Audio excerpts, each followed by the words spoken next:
Welcome to This Week in Sparkling Water. I'm your host, Joakim. How are you today? I walk into this situation with this strong desire to continue a conversation from a previous podcast, which is a bad idea. It just is a bad idea. But it's such a strong, like when you do this, when you sit down here and you talk about stuff and you like flesh out ideas and you tell some sort of a story and you like try to understand yourself or you like express an opinion on something, like all of those things, you do that and you do it in this like free form way. It's very easy to then think about it more and think about something that you should have said that's like smarter than what you said or all of those things. And the thing is that if I didn't have solid role models, that is to say anti-role models, I probably would do that all the time. And the big one is there's this guy, Sam Harris. He has a podcast. I'm a big Sam Harris fan because he has an app called Waking Up. It's a meditation app. It's a guided meditation app. He talks you through meditation and it's so good. Like it's the thing that I cannot recommend it enough. It's how I learned to slow myself down a little bit, but I digress because what I was going to talk about is his podcast that used to also be called Waking Up, but then he changed the name because it was confusing that the app and the podcast was the same name. So he changed the name to Making Sense. Both names are terrible, by the way. But so he has this podcast that today is called Making Sense. And he begins every episode with something he likes to call, he always calls it housekeeping. First we have to do housekeeping. And it's like, it feels like housekeeping. It feels like cleaning a bathroom. And it's like him, like, it's someone, maybe someone sent him an email about something he said in the last episode, and now he has to respond to that email. And as a listener, you don't remember what he talked about in the last episode. So this thing that the emailer is saying, it feels so unimportant to you, but to him, he's so invested in it because it's his thing. And from his perspective, what is it?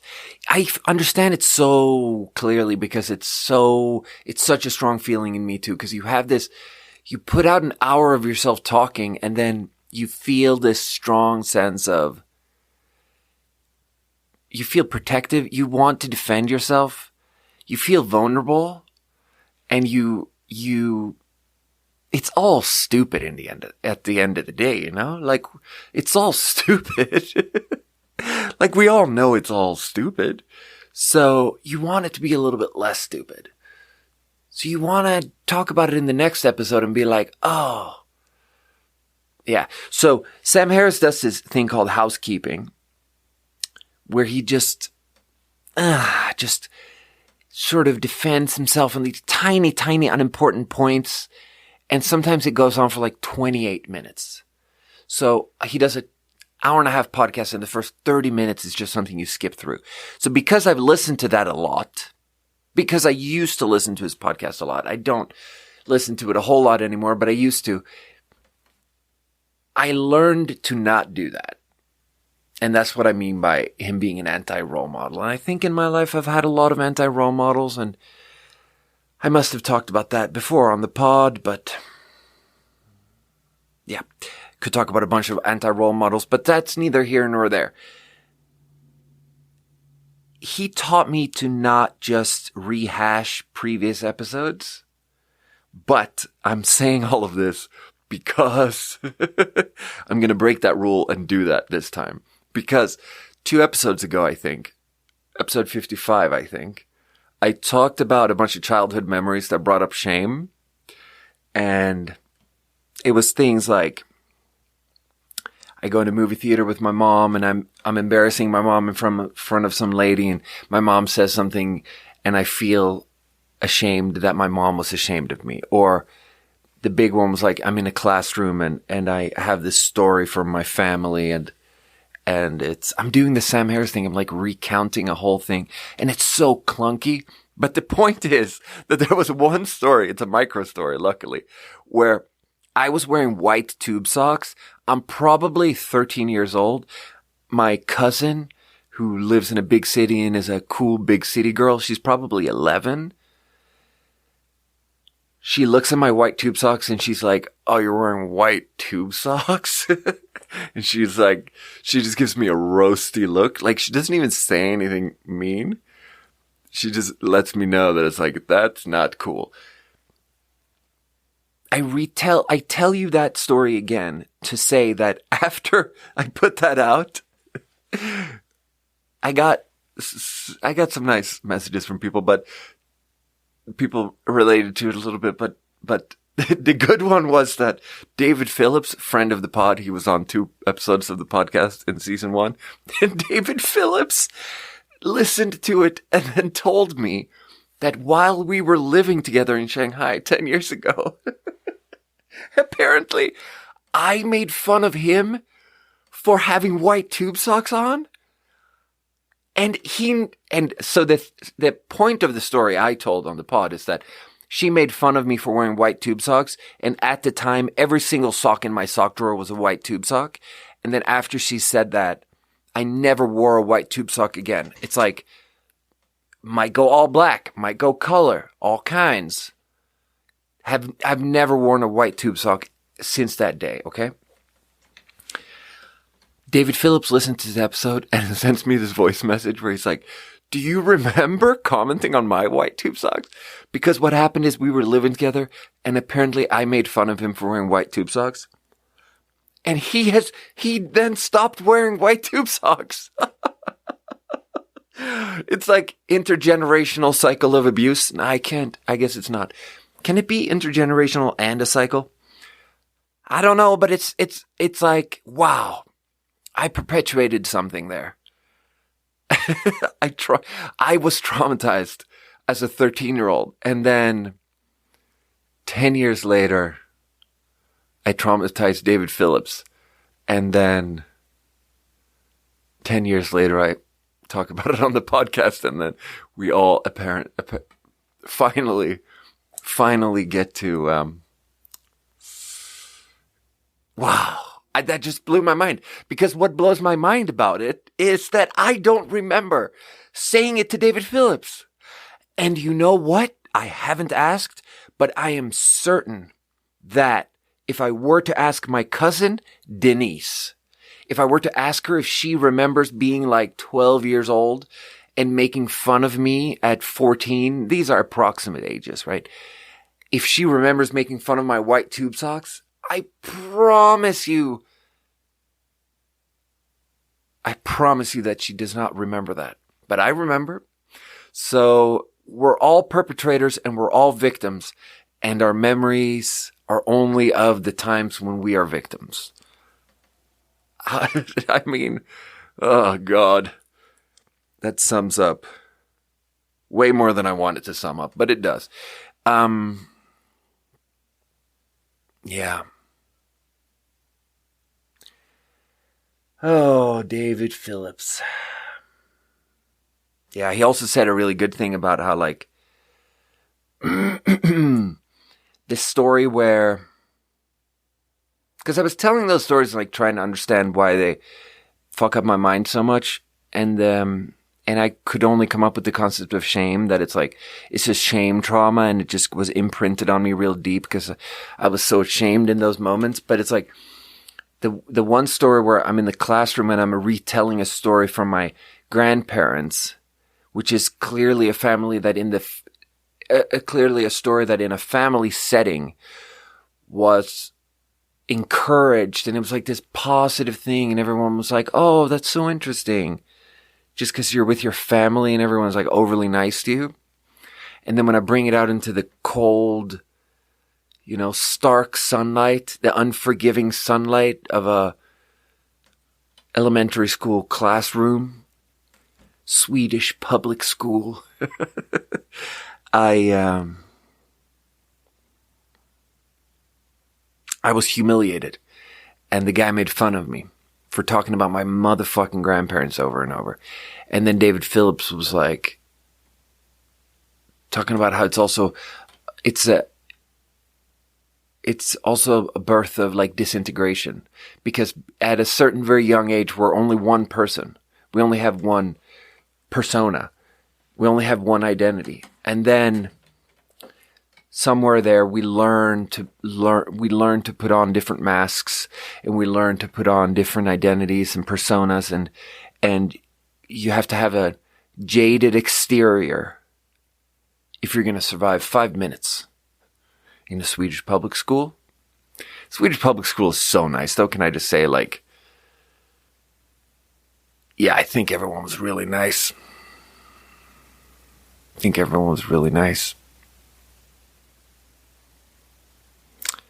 But, yeah, so now I have talked about the previous episode a bunch. And, that's bad. But I really believe that, like,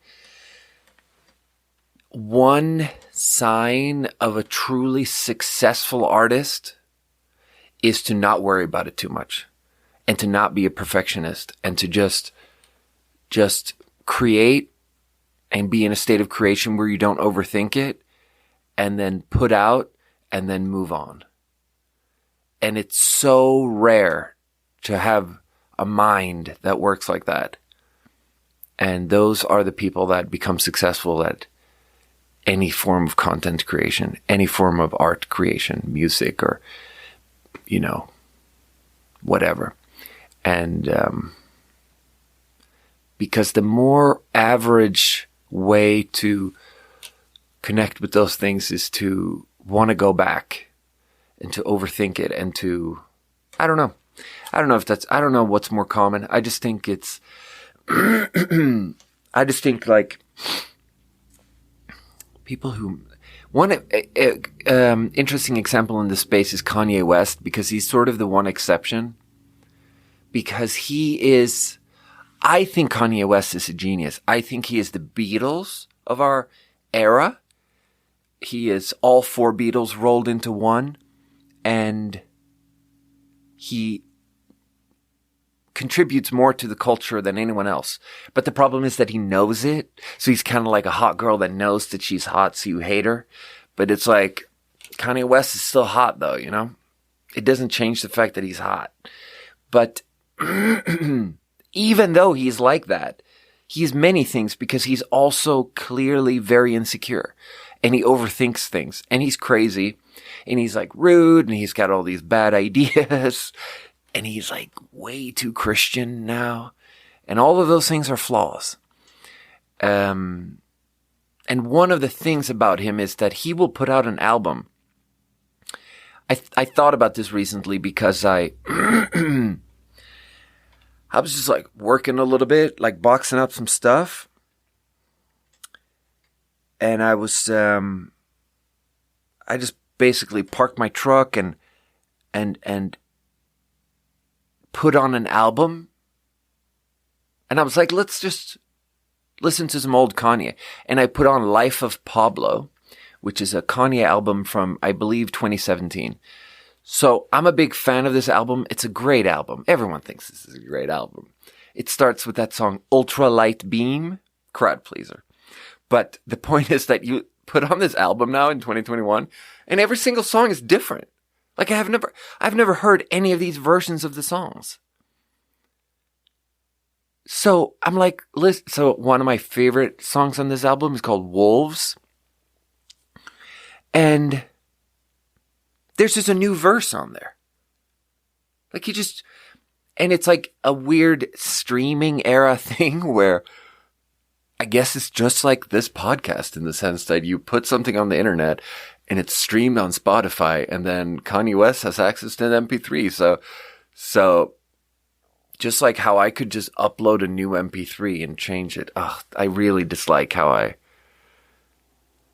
made that into a thing where I'm in any way similar to Kanye West. If I can just scratch that from the record, that would be great. Kanye West will release an album, and then apparently years later, he'll just change everything on the album. So I'm listening to Wolves, and there's just like and I don't like it. Again, it's that the lesson is the same lesson. As weird as it is, you're not improving upon it when you're changing it, because in the case of Sam Harris, it just feels unnecessary to relitigate these tiny points. And it just, just stop it. Just move on. And in the case of Kanye West, there's actually a very similar thing where I Googled it and I printed it because it cracked me up. In the song Famous, this is what he changed 2 years after releasing the album. He changed one line of the verse. He changed it from, "She be Puerto Rican day parade waving." He changed it to, "She in school to be a real estate agent." It's like, bro, it's been 2 years and you're going to change one line?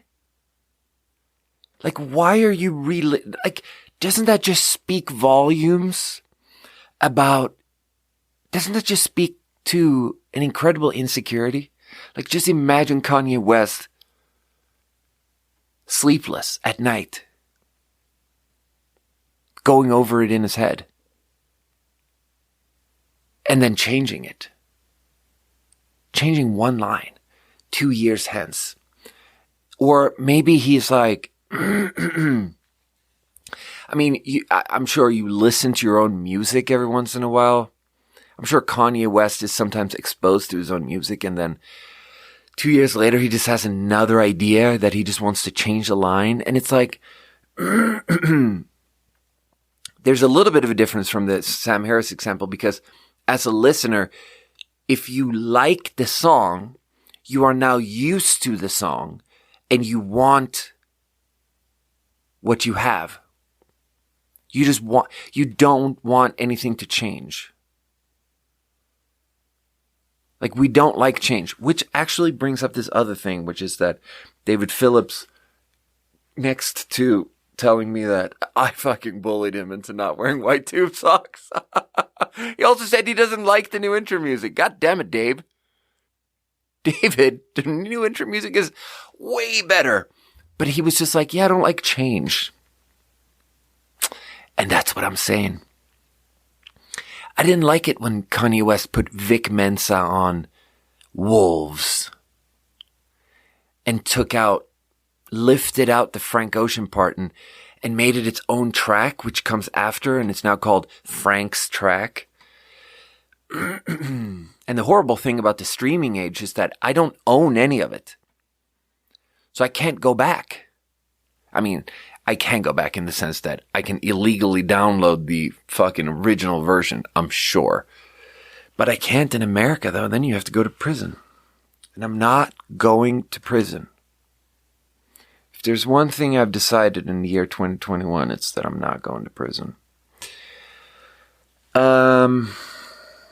Let's do a water.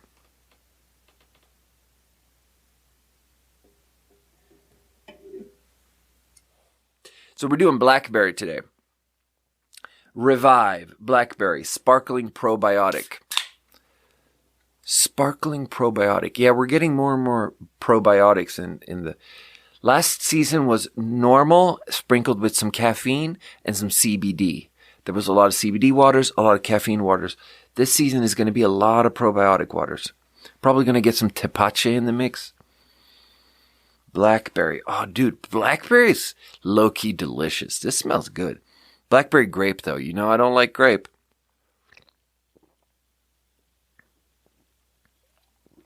Oh, that's awesome. Because it's got that thickness, like berry juice. It's a little bit thick. Oh, that's so good. 5 billion live probiotics. Ah, that is good. That's 8 out of 10. But otherwise, everything is good, man. I got a job in a restaurant and I enjoy it so fucking much. I work at the Holbrook Hotel. It's a historical landmark in California. It was built in 1852. 4 different presidents have stayed at the hotel. We got about 20 rooms. We got a restaurant on the first floor. We serve some very good early California, Mexican-inspired, Gold, Rush, California food. It's good. There's a $40 steak on the menu, and it's tits, dude. It's tits. You know, we got one thing I really like that's in a bunch of dishes is this. It's called mole estofado. It's like a lighter than the regular mole sauce that people are used to. It's a much lighter color, but it's got a tiny bit of that chocolateness and then just a huge spice profile. Much creamier. Cumin and all these holiday spices. Very warm baking spices. Beautiful. And then you throw like blistered shishito peppers and like blackened Brussels sprouts on top of that sauce. Ooh, dude. It's good. It's very good. Yeah. I really enjoy working there. I've worked at probably 7 restaurants at this point, but I've never enjoyed. And I mean, I'm very grateful because I just sort of wandered in and it just turned into this thing where they just had a big Joakim-sized hole. And I could just fill this hole perfectly. On like one weekend, they just gave me exactly the shifts I want or just like infinite shifts, you know, because I was a little bit stressed about money there for a second.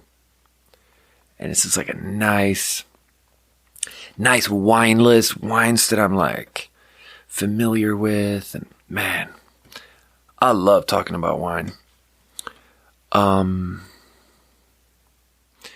There's this one thing that's interesting about it, which is that I've worked there for maybe like 2 weeks now. And like a week ago or something, I went to visit my buddy Ice Boy Plumbing. Now, what you have to know about Ice Boy Plumbing is that he's crazy. Like, he has these crazy opinions about everything. He's a couple years younger than me. He's a hippie. He's a Catholic. He's a conspiracy theorist, anti-vaxxer. You know, everyone in power is a pedophile. You know, everything is a conspiracy theory. CO2 is good for the environment. Like, climate change is like provably a conspiracy. Blah, blah, blah. All this stuff. But I love this man. And then I go over to his house and I tell him that I work at the Holbrook Hotel, and his wife, who is the same as him,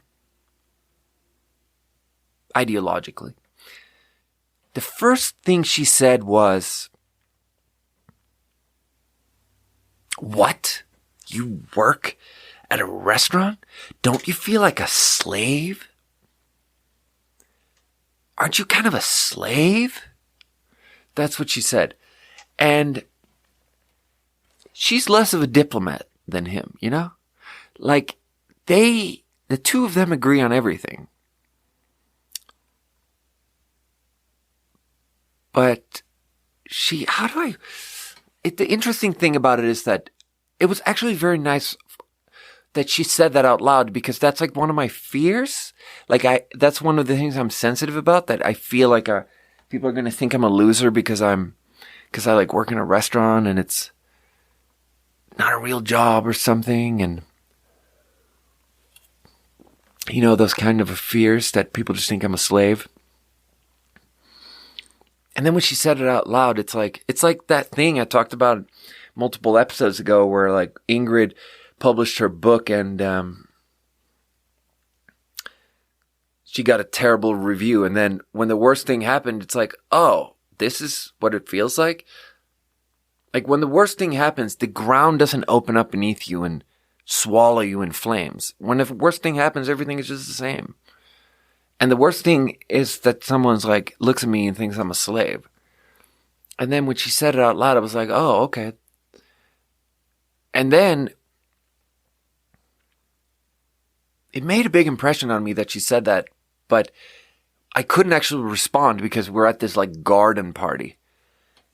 And we just got interrupted. There was just people coming and going, and we were like catching up, you know? And I'm like saying this thing, and she responds this thing, and then someone else is talking to me and catching up. So I like couldn't have an exchange with her. All I could say was like, no, I don't feel like a slave. I feel good. Like, I love it, dude. I love it over there. But yeah, I love them though. I love Ice Boy Plumbing and his wife, dude. I would take a bullet for those people. I would take 10 bullets for their kids, and I would go to prison for those people. And they are such beautiful people. Regardless of how we disagree on everything, it's like, God, there's such an incredibly strong feeling of love in my heart for those people. And they, you know, like when things got a little bit dicey here a couple of months ago, when I like needed a place to stay and I was a little bit homeless and stuff, and they just were like, just stay with us, you know, just complete open door. And the way they did it, the way they did hospitality was like pure family. And it was so nice, dude. It fucking makes me emotional. It was so beautiful. Because it was all like, there's a bedroom upstairs, there's an air mattress in that bedroom, stay there. Or you can sleep on the couch, there are all these blankets. Or, you know, we can pitch a tent in the yard, you can just tent out there. Whatever you yourself are comfortable with, in terms of privacy, in terms of temperature, in terms of sound, like whatever, because really good hospitality is about not assuming what the person wants and needs and stuff. Really good hospitality is about not just having like a prepackaged thing. Jesus, sorry. Just fucked up the mic. Prepackaged thing that you give to the recipient, to the guest. And I thought about that a lot back in the day when I was married, because like we would go, me and the wife, we went to Sweden and we stayed with my mom, and my mom just, I mean, look, she's my mom, so I'm biased, but I think my mom is really good at hospitality. And she really has this thing of like, you know, here are like options, like you can stay here, like whatever you need. Like, do you want to take a shower? You just flew. Like, do you want food? Like, if there's food, there's all these kinds of things. Or I'm about to go to the store in an hour, and like, what do you feel like eating? And I can get some snacks that like fit you. Like, those were the kinds of things that my mom would say when me and the wife were visiting. And she would say those mostly to the wife, obviously, because I'm kind of at home there already, so I don't need a very high level of hospitality, obviously. And then, I'm going to come off as an asshole here, but it's just like a series of thoughts. Then we would go and visit her family, and her family had different ideas. Her family had this thing where they were super wealthy, and we would go to super expensive restaurants, and we would go have dinner, and her dad would pick up the check, and that was his hospitality. And then everything else was like dirt. There's nothing. You shut up. There's nothing. That's not true either. Like, he was nice. There was just a couple of things. Like, they had a sort of collective eating disorder where they all woke up at like 6 a.m. and didn't eat breakfast. Or no, they would wake up at 6 a.m. and eat breakfast. Yes. They would eat breakfast, which would usually just be like a smoothie, or like maybe there's a very, very small bowl of yogurt for you. And then they wouldn't eat lunch. So you are forced to wake up at 7 a.m., which is, for Uncle Joakim over here, waking up at 7 a.m. is a little bit tricky. And then you get a little bowl of muesli, and you're like eating it, and you're having coffee, and it's like, okay, I wish they had real milk and not just fucking almond milk, but whatever, you drink the coffee. And then if you try to eat any food, there's no food until 6 p.m. There's no food until 6 p.m. And it just made me feel so bad. I've talked about parts of that before on the pod, but like that just made me feel so bad. And we would stay at these super, super expensive hotels. And, you know, like we would stay at the Marriott in Hawaii, which is like the most expensive Marriott in the world. And it's like, it has this veneer of extreme. I can hear how I'm sounding like, like I just love my mom more than her mom, and that it's a competition, and that I clearly have a horse in this race or whatever. But it just felt like that. It just felt bad. Like we would stay at these super, super nice resorts and hotels and like luxury hotels in downtown San Francisco. And then you don't get to eat food. And you're like hungry and cold the whole time. And it's just like, fuck. Why was I talking about this? Oh yeah, because Iceboy Plumbing. Yeah, because Iceboy Plumbing, man, dude, the way he did hospitality on me, because it's also beautiful because we're so different. And it's difficult to overstate how different we are.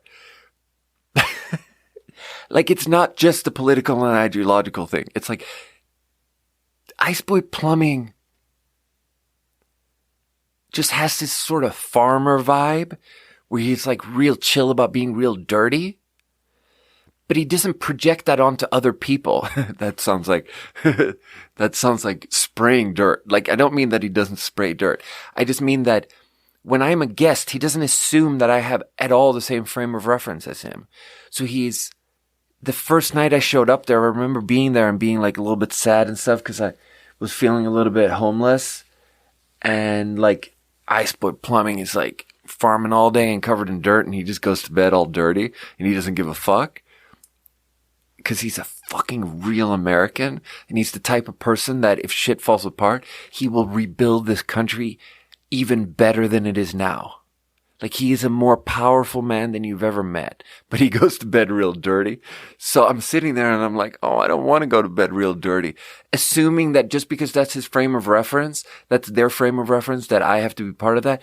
But then then his wife comes at me and she's like, when was the last time you took a bath? Do you ever take baths, or do you just like shower? Because we have a bath. Like, do you want a bath? And then they have this like clawfoot, old-timey, gold rush era, early California Mexican food bathtub. I'm sorry, that sort of veered into a description of the Holbrook Hotel menu. But the point is that they had this beautiful, super old-timey bathtub. And I like was allowed I took this bath, and it was like such a beautiful bath. And they're so fucking nice to me, dude, when I needed it. And it's like I didn't have anything to offer, you know? I don't have anything. Like, I'm just this very small man, you know? Oh God, it makes me emotional thinking about how they just see me as a human, and they just know that a human needs a little bit of charity sometimes, and they're just good people. And they offered me so much love when I needed it. And it's like, God damn it, dude. I will never forget that, dude. And that's why every time I go over there, I always try to bring a fresh baked loaf of bread. Also, I love baking bread. Last time I went over there, when I went there for the garden party, it's like, dude, I could talk about Iceboy Plumbing all day, I tell you. I love that, man. Last time I went over there, I made this cottage pie, which is like a version of a shepherd's pie. Very nice dish. I've made it a couple of times recently. I like to make the same thing over and over to really get to it. To really get it to where you want it to be. Because the first time, it didn't have the body it needed. You take all these beautiful root vegetables like turnip and rutabaga, which is called swede in British English, carrots, whatever you got, and you saute it up in like I rosemary infused a bunch of olive oil, just like scorch a little bit of rosemary real quick in some olive oil, and then take the rosemary out so you can sprinkle that on the top at the end. But you like saute up all these veggies in a rosemary olive oil and just until it caramelizes, like right when it's about to burn. And then you pour on like a porcini mushroom sauce, like a real watery sauce with like a lot of umami in it. And then you top it with mashed potatoes and you bake it a little bit and just broil the top of the mashed potatoes a little bit. So it's like a shepherd's pie. And first time the mushroom sauce didn't have enough gumption. So later times I really sort of threw in like a bunch of nutritional yeast and there were these vegetarians there who were so happy that I made a vegetarian dish, but I lied because I actually cheated and threw in a couple of cubes of chicken stock. Who's gonna know? Who's gonna know? They're gonna know. How would they know? They're gonna know. It's like my favorite meme.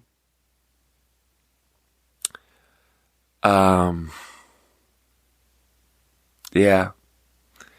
I brought the cottage pie to Iceboy Plumbing's house, and it was real popular. Beautiful garden party over there.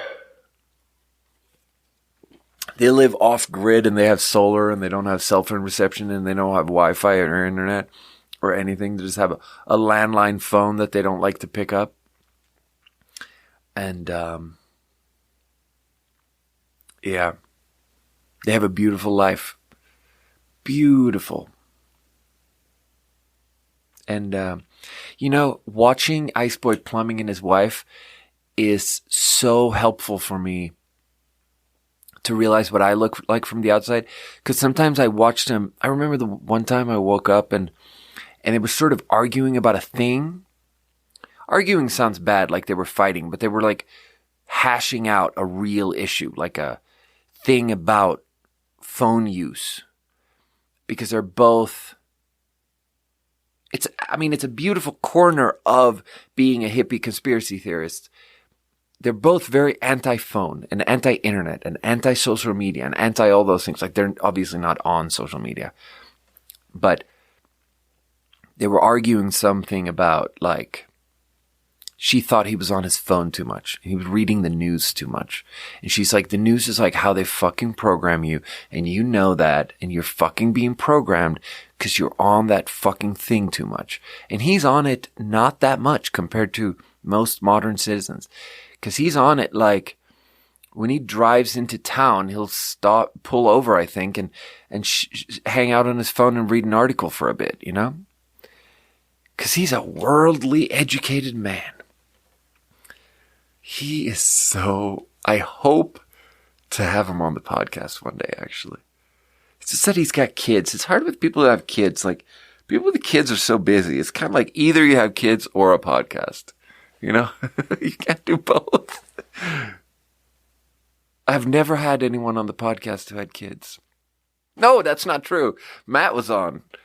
And his kid wandered through the episode and was recorded. But, yeah, they were arguing about a thing. They were arguing about cell phone use. And it's interesting to me because cell phone use, how much we're programmed by social media and everything, it's a gradation. And they're talking about an extremely low gradation where they're both very, very unplugged. And they're talking about, like, should we be 99% unplugged or 98% unplugged? Whereas everyone else is like 50% unplugged. You know what I mean? But so that's interesting because I realize that that's what I'm like with, like, for example, Like what I see when I hear them argue about that is two people who actually completely agree almost. Like there's so much agreement and then they're arguing about this tiny, tiny bit of last stretch of stuff. And so, for example, Dr. Luke and me, we talk every single day. My buddy, Dr. Luke. We talk every day and we agree on pretty much everything because we fucking talk every day. I don't know if that's what it's like, but that's just what it's like. I don't think it's because we talk every day, but yeah, I don't know what the causation is there, but regardless, when you have a friend where you agree on 99.5% of everything, it's easy to argue about the last 0.5% because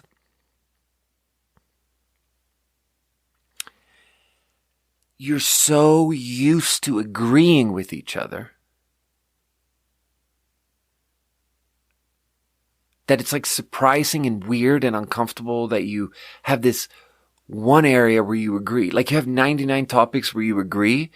And then so why is there this one last one where you disagree? And it's like, it's weird because it's almost like you question yourself.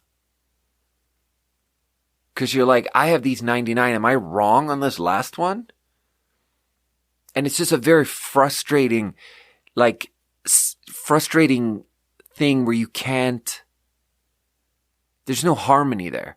Whereas it's way easier if you have someone you know, even a close friend where you disagree on everything.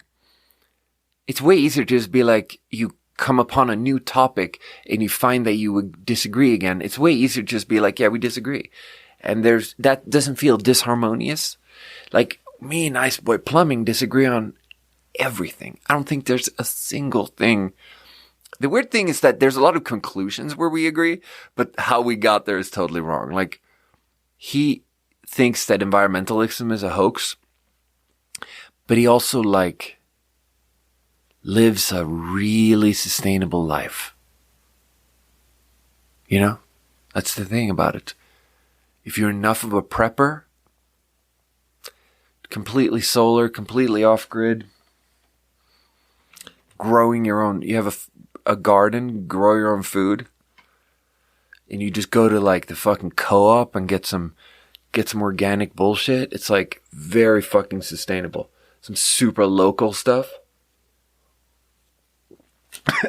Excuse me. And you hate corporations. You end up being there's many things like that where we strangely, in the conclusions, we're the same. Man, oh man, oh man. What else has Iceboy Plumbing's wife said to me that wasn't diplomatic? Because those are the things that make me love her the most. I remember we had a conversation about homeschooling where I was trying to say that I'm open-minded because what I was saying was that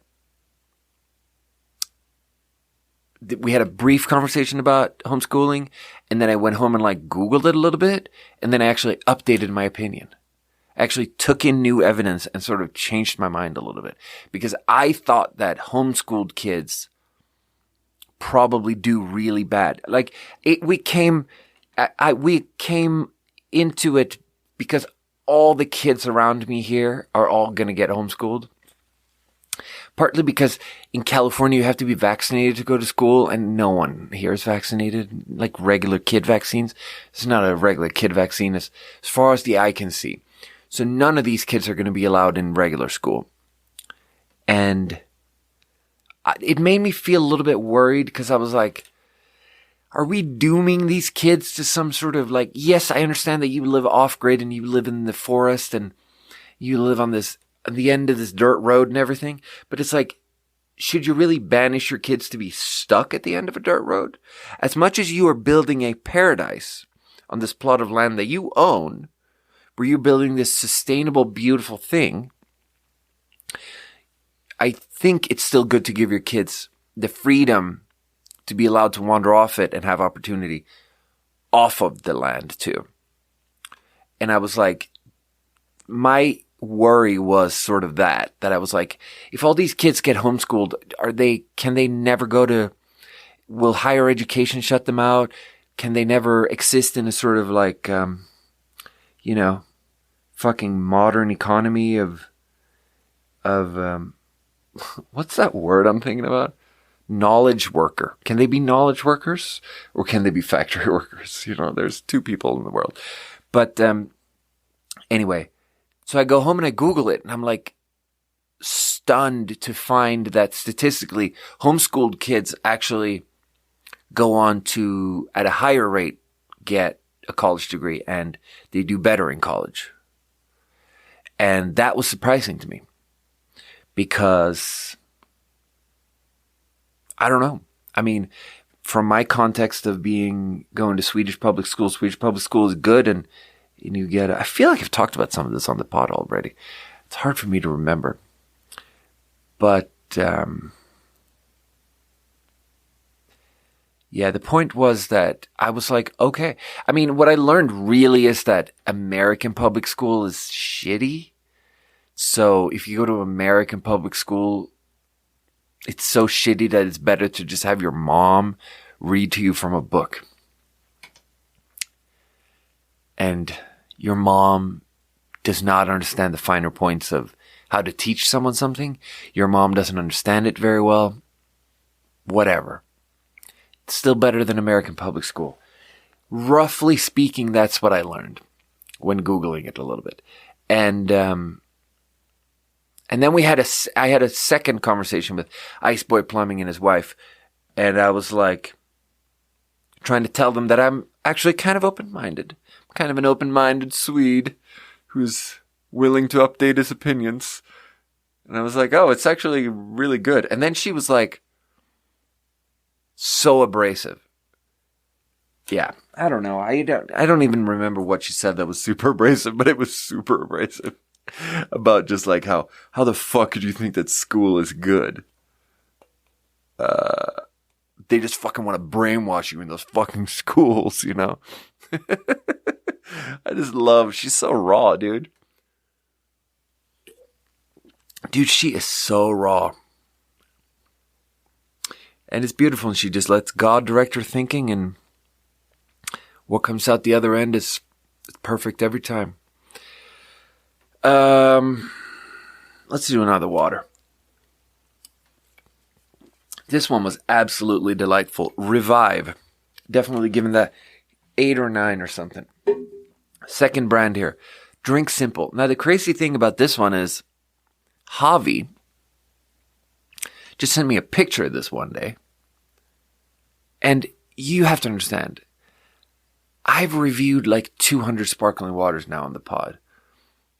I know all the brands.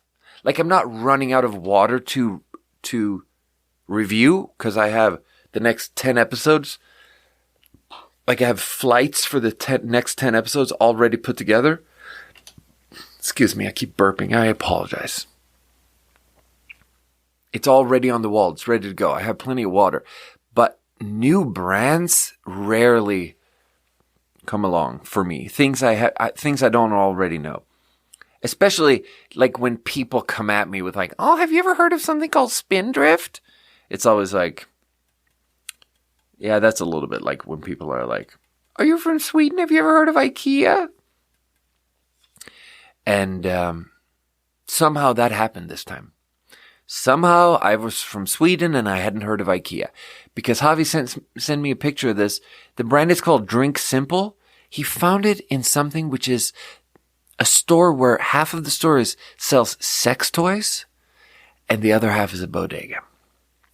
And they have sparkling maple water, blackberry lemon. Like, where is this from, actually? Vermont. It's not even local. For some reason, I thought it was going to be like a super hyper local thing.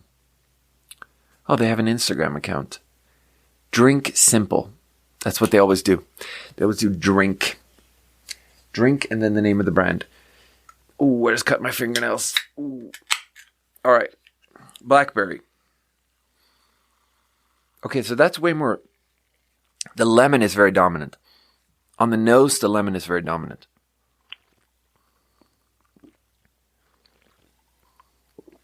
Yeah, that's less good than the previous one. Okay, I get what you're saying with, sparkling maple water. Sparkling maple water. And it's from Vermont. I see what you're saying. Vermont does maple syrup. It's got quite a bit of maple.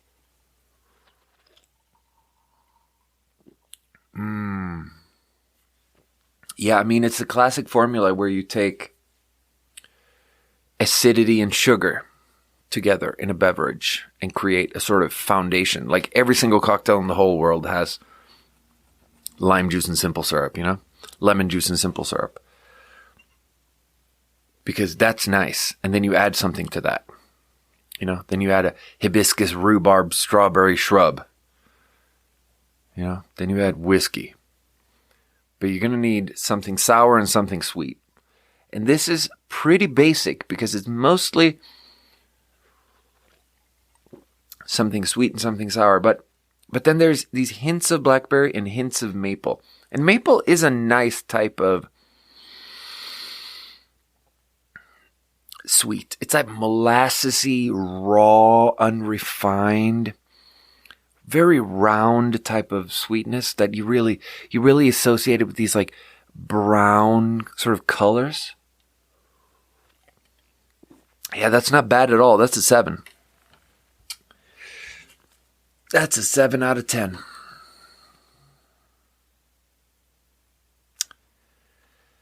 Yeah. Ice Boy Plumbing. I don't know that there was anything else I was going to say about him. Oh, man. Talking about all those memories for 2 episodes ago, it's like there was this one more memory that I then thought about, which was like a bad memory, where it's like, I remember being a kid, and I think I'm pretty young at this point, like 9. Maybe I'm 9 years old. And I'm talking to my dad, and it's like dawning on me at that age that maybe I'm like already smarter than my dad. Not because I'm super smart, but like my dad just doesn't try very hard. And that's just such a bad feeling. And I remember the one moment when it like really sort of happened was like, the reason I'm already like in a weird hypnotic state about this memory is because I was like really thinking about this memory today. But the moment that really crystallized it all out was that I was talking about something. Because I was like a really nerdy kid. And I like these like science books with like little trivia things about how the world works and how things fit together and everything. And like trying to understand stuff and like little mechanical, physical, puzzly objects. And like building Legos and putting together little electronic things. Like I really liked that stuff. And so I remember being excited about something like that. And I don't remember what I was talking about. Because it's more a story about my dad's response. But like I was talking about something science-y that I had read in some little science kid book. And then I could feel how my dad like wasn't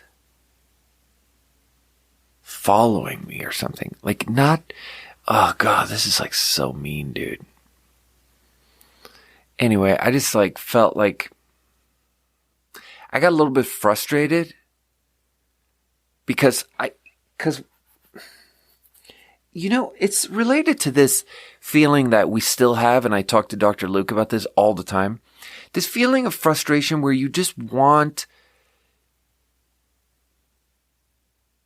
you think about what would my life be like if everything was perfect in the beginning? If I just had good guidance right from the get-go. And how me and Dr. Luke talk about it in our mid-30s is like, what if someone had just what if we had like big brother figures early on in life that could tell us like, don't focus on the negative, bro. Like you're creating these super, super deep habits of negative thinking here. And the more you just think about the negative with everything, the more your mind will be used to that habit, and the deeper that groove in your mind will be, and the harder it will be to undo that. It will take fucking forever to undo that if you're going to spend decades of your life before you start noticing that you're just thinking about negative stuff. And if you just early on have someone talk you through it and just explain that, like, look, this is life, life is kind of suffering, just talk you through some, like, not like philosophy class. Like, philosophy class is fucking useless, but like a couple of Buddhist fucking truths that are useful, like the noble truths of the great Buddha. Bro, if someone talked me through that when I was 12, I'd be so much better off. Like if someone put you in a state of good mental habits early on. So that's a feeling we still have. The feeling of frustration with not wanting leadership. Wanting leadership now. Wanting to find the perfect therapist. Wanting spiritual guidance. All of that stuff now, and then the frustration with not having had it early on. And the feeling of like things could be so fucking good if we just had it early on. So what was I saying? What was I talking about? Oh yeah, my dad. So exactly, it's the same feeling. Like I had that feeling of like, I'm like 9 years old and I'm looking at my dad like, dude, I'm trying to like I'm excited about science here, and like, you're not holding my hand in this situation at all. Like, you're not contributing anything. And that's not what I say because I'm 9 years old and I'm clearly an idiot and I can't verbalize that. But I had some sort of frustration.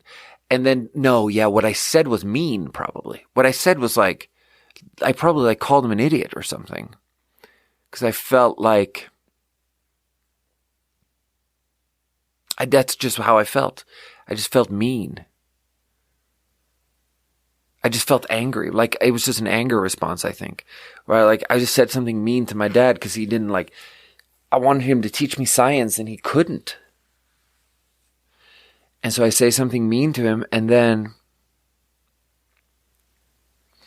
then his response wasn't like a grown-up response where he's a grown-up talking to a kid.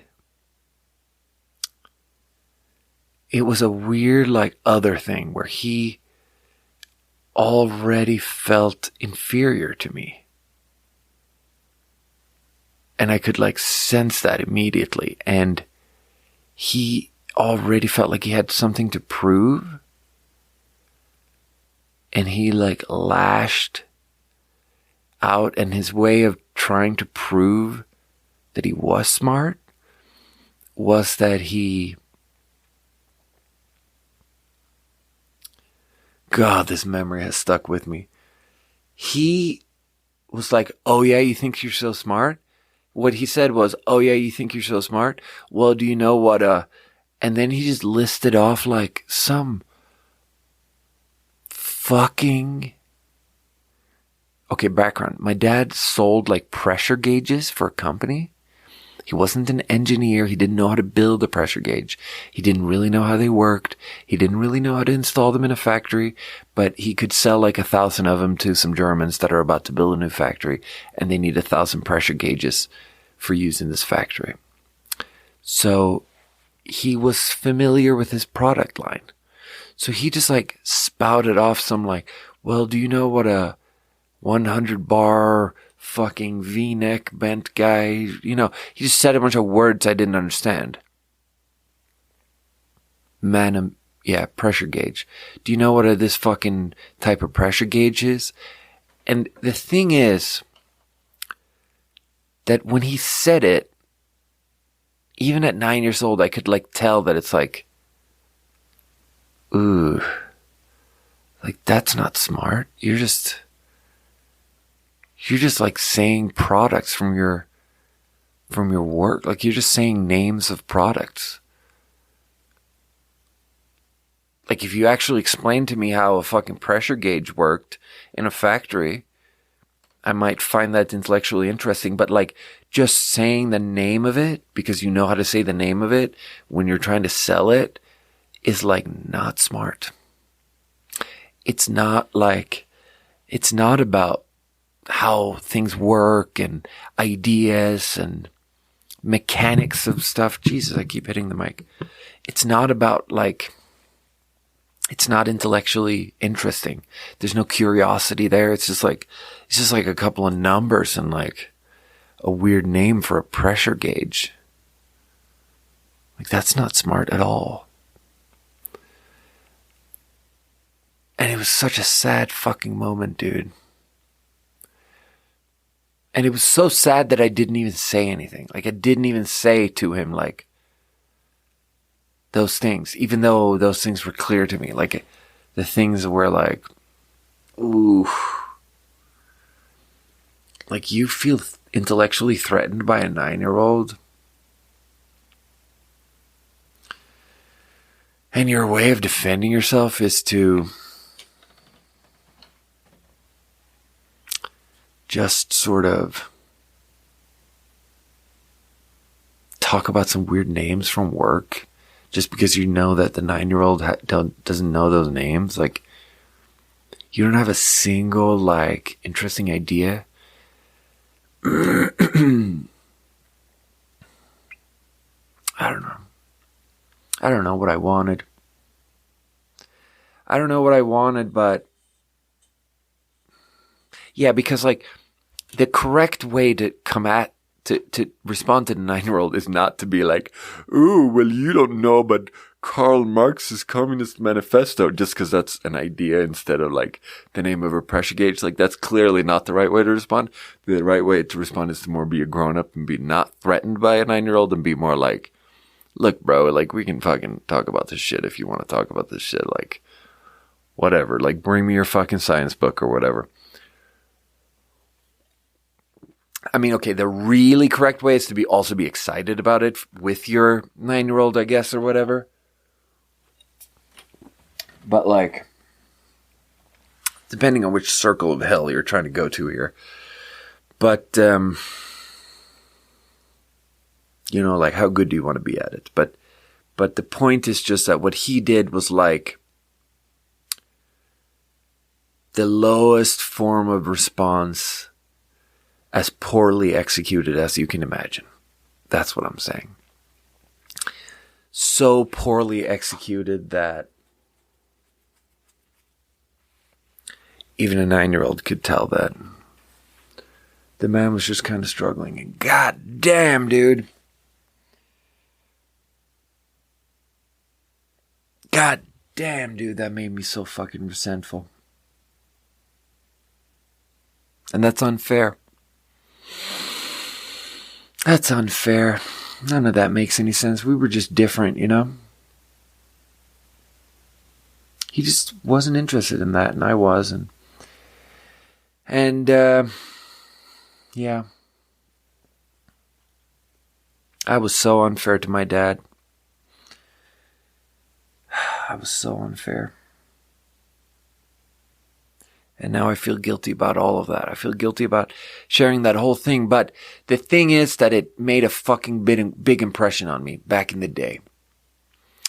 And it spawned a great sense of resentment. And I felt frustrated. And I was like eager to learn. And I had these feelings of excitement about the brain and wanting to understand stuff. And then I felt so stunted. But I shouldn't have felt that. Because I was in a perfect Swedish school system that taught me many, many things. And I was surrounded by people that gave me science books and mechanical puzzles. And I was really just a spoiled fucking asshole kid. And maybe I still am. And maybe I still am. Which brings us to our third water. Raspberry Blackberry flavored. Would it be possible to read something worse than I just read it? Raspberry Blackberry flavored sparkling water with other natural flavors. Caffeine free. Caffeine free, man. Caffeine free it's the new gluten free. So this is Signature Select. This is Safeway's own brand. It only comes in a 1 liter bottle. Dude, I will tell you, there's a good chance I have COVID right now. Oh, that's awful. Oh, I made that mistake again. Where it doesn't say sparkling water, it says sparkling beverage. That's the key word. When it says sparkling beverage... No, shut up. It says sparkling water beverage. Oh my God, that's... Sparkling water beverage is redundant, first of all. Why are some beverages not water? God. Yeah, I'm not scoring this one. This one is disqualified. This has way too much. This is like bad Sprite. Yeah, that's awful. Disqualified. Oh, gotta remember to disqualify that one in the old catalog.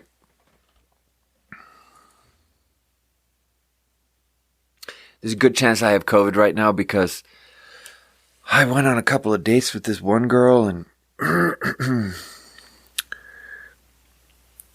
we did a little bit of making out one day and then we were supposed to meet up tonight actually and then she texted me and was like, I have a scratchy throat and I feel a little bit like, And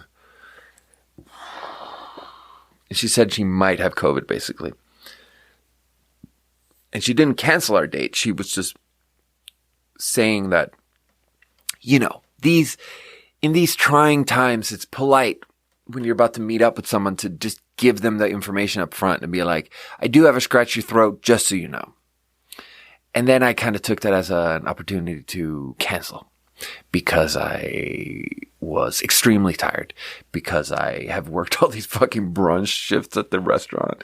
Dude, oh God, on Friday night I worked a very busy shift and I knocked it out of the park like always. And then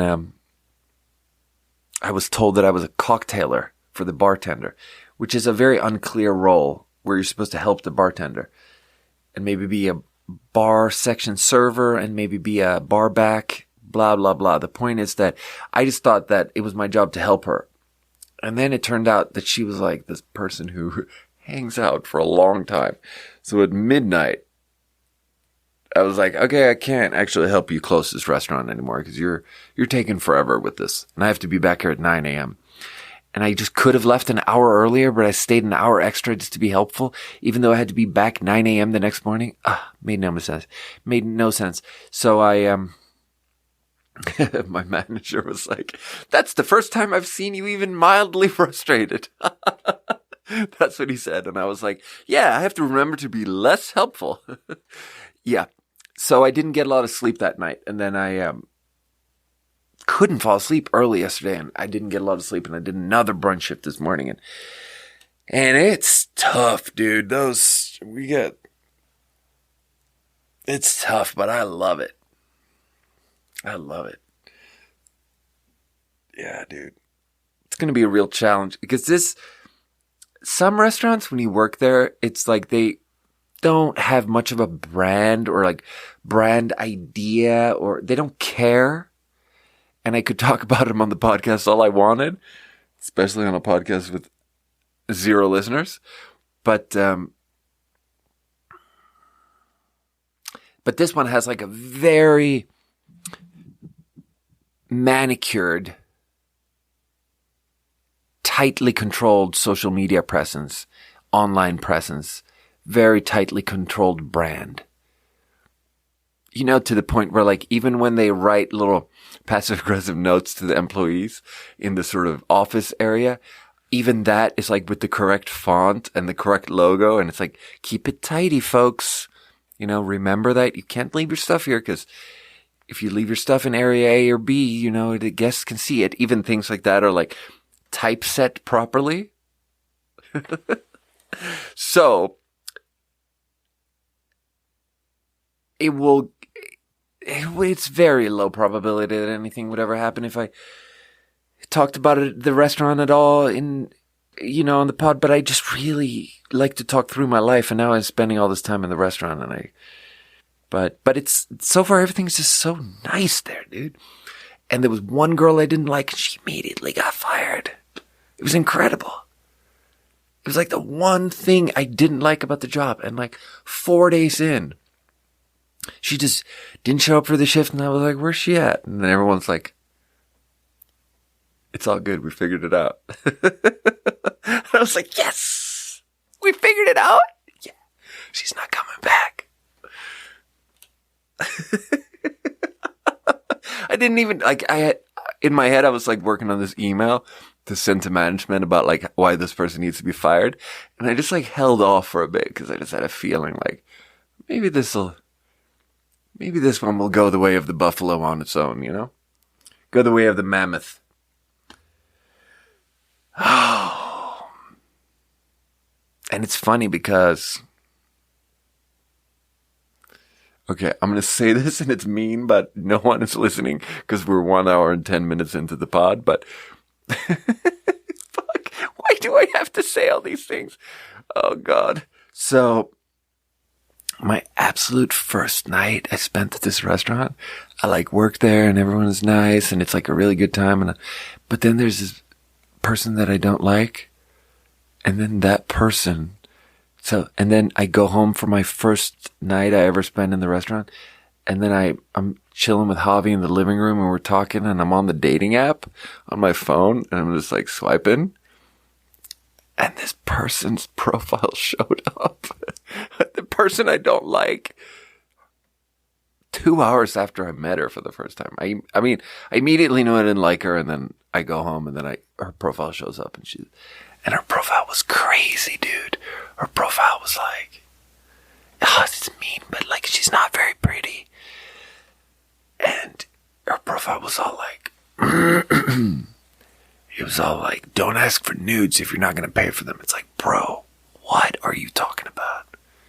Get out of here, dude. What are you talking about? Anyway, that's a terrible thing to say in public on the podcast, but there, I said it. Someone had to say it. And then she got fired, so we're good. Crazy. That lady was crazy, dude. But that's all good. Yeah. That's all good. All right, that's an episode, I think. Oh, God. Some of those things I talked about there made me feel good, and some of them made me feel bad. And that's how it is. All right, I love you guys. I really do. Thank you for listening.